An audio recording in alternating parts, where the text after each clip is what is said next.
ইয়া আল্লাহ এই পবিত্র নামটি সবসময় পাঠ করলে মৃত্যুর পর কবরে নূর চমকাবে। সুবহানাল্লাহ। ইয়া সালামু অসুস্থ ব্যক্তি এই পবিত্র নামটি পাঠ করলে রোগ মুক্ত হয়। সুবহানাল্লাহ।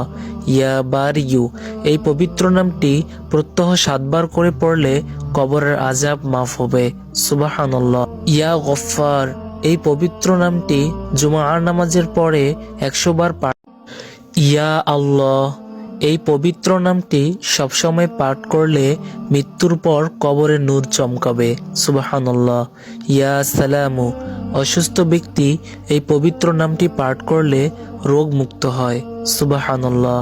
ইয়া বারিয়ু এই পবিত্র নামটি প্রত্যহ 7 বার করে পড়লে কবরের আযাব মাফ হবে। সুবহানাল্লাহ। ইয়া গফফার এই পবিত্র নামটি জুমার নামাজের পরে 100 বার পাঠ। ইয়া আল্লাহ এই পবিত্র নামটি সবসময় পাঠ করলে মৃত্যুর পর কবরে নূর চমকাবে। সুবহানাল্লাহ। ইয়া সালামু অসুস্থ ব্যক্তি এই পবিত্র নামটি পাঠ করলে রোগ মুক্ত হয়। সুবহানাল্লাহ। ইয়া বারিয়ু এই পবিত্র নামটি প্রত্যহ 7 বার করে পড়লে কবরের আযাব মাফ হবে। সুবহানাল্লাহ। ইয়া গফফার এই পবিত্র নামটি জুমার নামাজের পরে 100 বার পাঠ। ইয়া আল্লাহ এই পবিত্র নামটি সবসময় পাঠ করলে মৃত্যুর পর কবরে নূর চমকাবে। সুবহানাল্লাহ। ইয়া সালামু অসুস্থ ব্যক্তি এই পবিত্র নামটি পাঠ করলে রোগ মুক্ত হয়। সুবহানাল্লাহ। ইয়া বারিয়ু এই পবিত্র নামটি প্রত্যহ 7 বার করে পড়লে কবরের আযাব মাফ হবে। সুবহানাল্লাহ। ইয়া গফফার এই পবিত্র নামটি জুমার নামাজের পরে 100 বার পাঠ। ইয়া আল্লাহ এই পবিত্র নামটি সবসময় পাঠ করলে মৃত্যুর পর কবরে নূর চমকাবে। সুবহানাল্লাহ।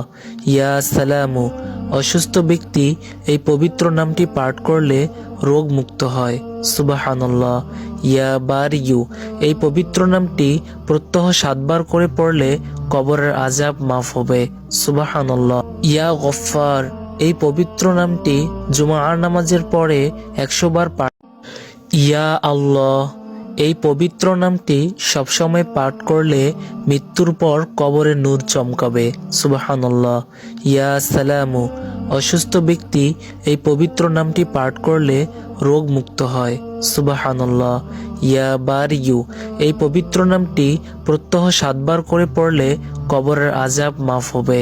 সুবহানাল্লাহ। ইয়া গফফার এই পবিত্র নামটি জুমার নামাজের পরে